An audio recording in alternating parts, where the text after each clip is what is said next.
Willful Disobedience.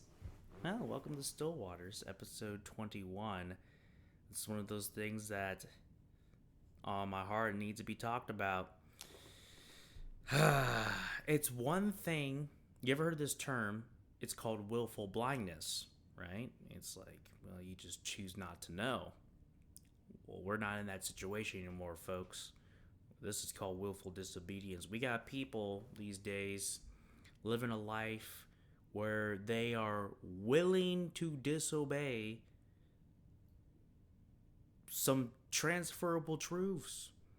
Let me see it this way so I can get this point across. Or maybe you're that person. I know I was that person where you believe the law or the rules don't apply to you. Well, it applies to everyone else, but it doesn't apply to me. You see what's happening here? I want people to text me back quickly, but I don't have to do that.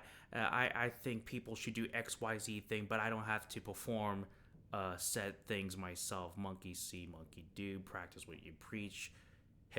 Hypocrisy, etc. Willful disobedience. Have you seen that in many areas of your life?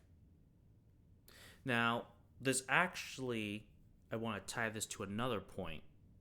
Why is this a bad thing? Well, for one, in the Bible, I use this as a point of reference. So I'm not just making this stuff up as I go. Not entirely. There's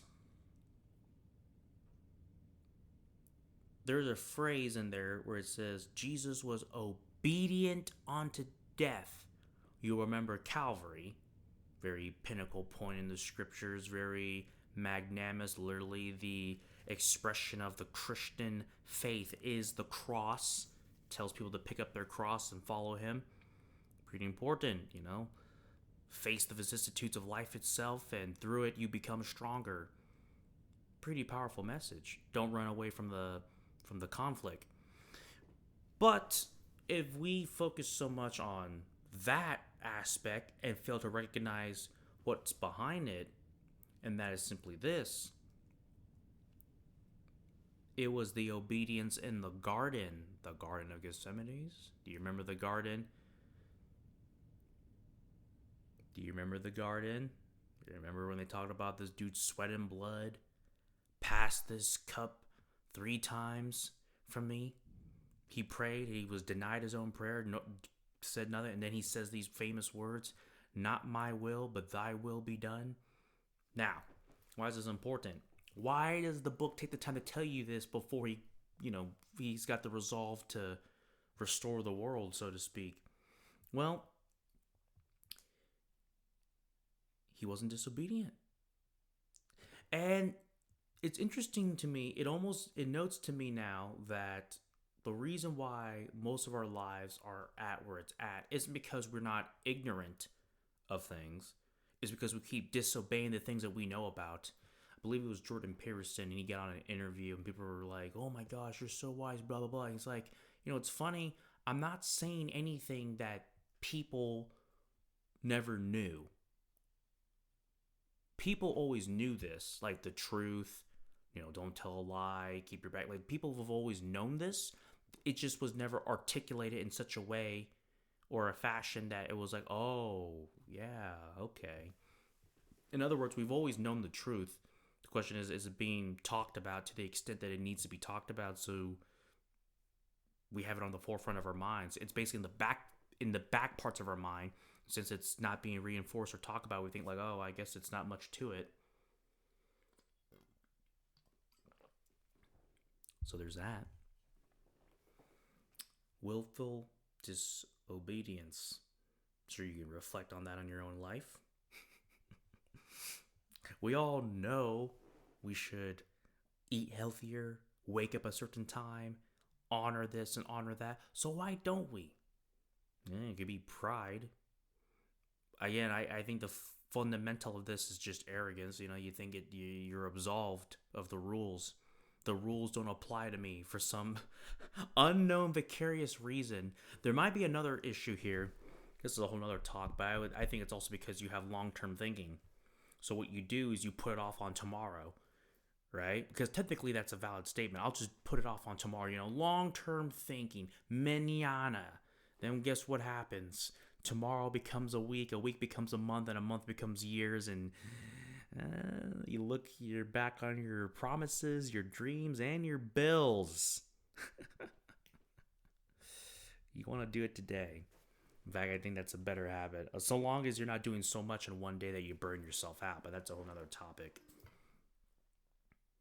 Mm-mm-mm. That is willful disobedience. Not a long one. I just want that one to stick. The solution, I think you should probably say what you're doing out loud. Say the logic and the mathematical equation of your thinking out loud, and just be like, "Oh, that doesn't sound right." Just say your plans out loud and you can hear it and be like, "Oh, that doesn't it sounded better in my head, literally." Am I doing something that's strategic or something that's just foolish? What's the basis of this? And then if you boil it down, be like, okay, I'm just tired and I don't want to do it. Okay, that's a good answer. Are you willing to live with that for the next X amount of days? So, cool. Sometimes it's not just what you know, it's also what's going on and why you not doing it. Sometimes you just gotta kick your own butt. Or you can do what everyone else is doing these days, get a coach, right? Everyone's got a coach and a mentor. What's funny? Even though we can't hire enough coaches and mentors to watch you 24/7 telling you you're being a piece of garbage. Isn't that funny? Like, we can't enforce that as a society. Everyone needs a buddy to make sure they don't suck. So, how about you do this for yourself? You go get yourself some real friends and ask them where your blind spots are. Now, here's your problem. If your friends, air quote, haven't told you anything that makes you want to better yourself, I would have to question if they're really your friends. Yeah, that kind of hurts to hear that, but someone's got to tell you that. If you have friends that have never told you things that you need to hear, like, hey, yo, listen, you got an attitude problem. Hey, yo, that doesn't look good on you. Yo, they probably don't say yo, you say yo a lot. You need to shut up. You got a lisp. Hey, you notice that you're always like a Debbie Downer. Can you like be happy you live in a first world country? Hey, I notice you talk like this all the time, and I can't bring you nice places to be talking like that with that mouth. And anyway, I digress.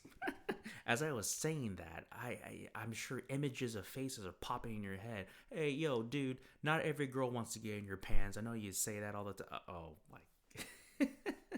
By the way, if you want to know what the intro music is for the audio that I use, because some people are like, "Oh, this is really good. What is it called?" It's Maestro One Summer Rain.